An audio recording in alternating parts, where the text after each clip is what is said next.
So this video might turn out bad, might turn out good, I don't know. But I'm going to talk about USM-1 style helmets 1941 to 1945. This is a 1943 dated. Well, they aren't dated. You can track them down to their manufacturer date by the heat stamp number and by the seam right here that you can see. And then here's another front seam. And these two are both rear seam helmets. This one's got a Vietnam camo on it, because this is a Vietnam reissue helmet. But when they first started producing these, they actually had the seam up in the front, whereas later in the war they put them into the back when they were switching out the metal type of the seams. Because this is a stainless steel type metal, which allows for the OD green paint to flake off. As you can see, it has through here, but you can still see some of it here. But as you can see, there's barely any left on it, on the seam itself. And then the paint texture is a cork finish. I mean, it's got cork, blended cork mixed into the paint, so it doesn't so that when the sun hits it, it doesn't glare like a piece of chrome steel. So, and then when these helmets were redone for Vietnam, they made it a sandy style finish. This is a great example of it. As you can see, it's not kind of lumpy and stuff like that. You can still see some traces of cork finish, because this is a reissue helmet from World War II. But like here, you can see a sandy style finish. Same with this one, except this one has a few coats of green paint on it. But also with the bales, this is a swivel bale.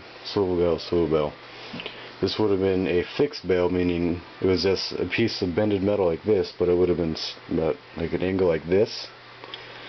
It would have been spot welded like that, with no swivel styles right here. Let's remove the liner so I can show that. But as you can see how it has a little swivel base here, allowing it to turn. But it would have been like this, but straight. This would have been straight, no curve. And it would have been spot welded on in place, allowing that to break easier than these do. Meaning you'll rarely see these broken. You'll see them bent, but you won't see them broken. This was a fixed bale, meaning it was fixed, welded in place, like I've already said. And say hi to my dog. And these break a lot easier because it's a single weld. It's not held in by two things. So you can see the remaining part of one of the pieces of the spot weld here. But these broke off. And then one thing you notice about this helmet is it's very salty. It's rusty, cracked in some places, because I believe this is one of the helmets that was found in a large cache of helmets out in Arizona, Salt Lake to be exact, in the back of some factory. And the collectors that went through there, they picked out the best ones. Like, I believe the 29th Infantry Division, they found a lot of those. They took those and left the worst ones to be picked up by other people.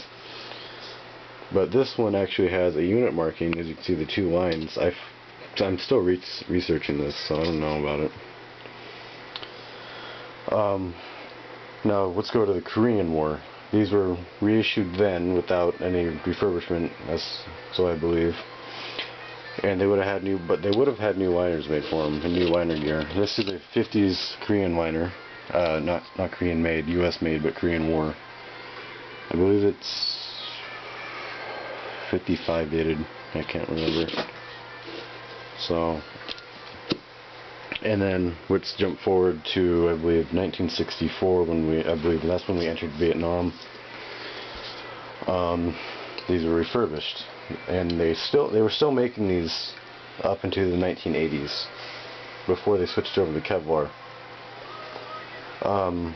These were refurbished. They were stripped of original paint, repainted, such as this one has been, and this one. But in the 1950s, this was a U.S. Navy fireman helmet. You can see the red paint still on the tabs here. It's It's just what the Army did with this is when they got it in the Vietnam War. They just repainted it green. You can still see red paint under this, but when you see something like this in a liner that looks like a World War II, it is not World War II. It's either a refurbished liner or a 50s made.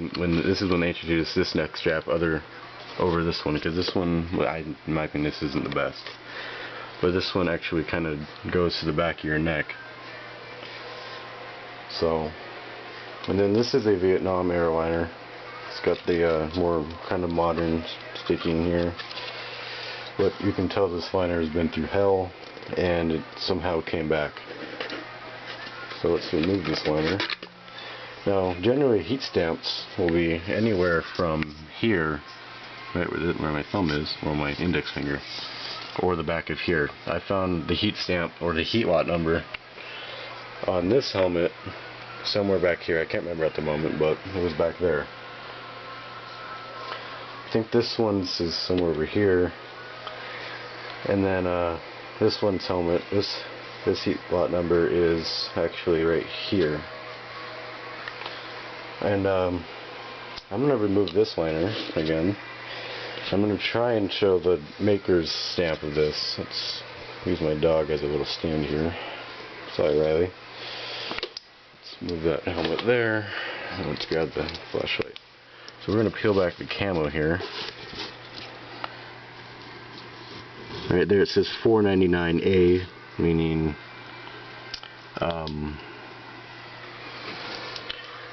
44, I believe. Oops. And then right here is an S. You won't be able to see it, but right here is an S. That stands for, I can't see the company's name, so I'll put it in the description. But it's one of the fewer produced M1 helmets makers out there. Other one was McCord, which they made, I think, like a total of 5 billion or something. 5 million or 5 billion or something, I don't know. And then as for liners, they were made by Westinghouse Firestone, actually, I believe. Yeah, the W in a circle, I believe, is Westinghouse. I don't even know what that one is, but let's put it back in its helmet. But and then for World War II liners, Westinghouse and Firestone also made liners for World War II. I think it's Firestone, but this one says Capac, or Capac something. This was a refurbished liner, but it has seen use. Because you can tell how worn out this sweatband is and how rusty it is. It's poor storage. This is slowly falling apart on me. I accidentally ripped it up here one day when I was looking at it. So, and then I'm going to grab an 80s example. So let's just stare at the dog while I get it and up its contents. Alright, so this is a 1982, I believe. Now in the 80s, when they were making these still, they had a contract for up in Canada to be manufactured. I've got a Kevlar helmet cover on it, but you can see the paint from right there is a little different than Vietnam and World War II. This is a Vietnam liner with a 76 dated headband. And again, weighted neck strap and swivel bales. So they stuck with the swivel bale design until these were done being made. I'm not going to take off this cover because it was a pain in the ass to get on in the first place. So I hope I covered everything. If I didn't, someone let me know. And see you guys later.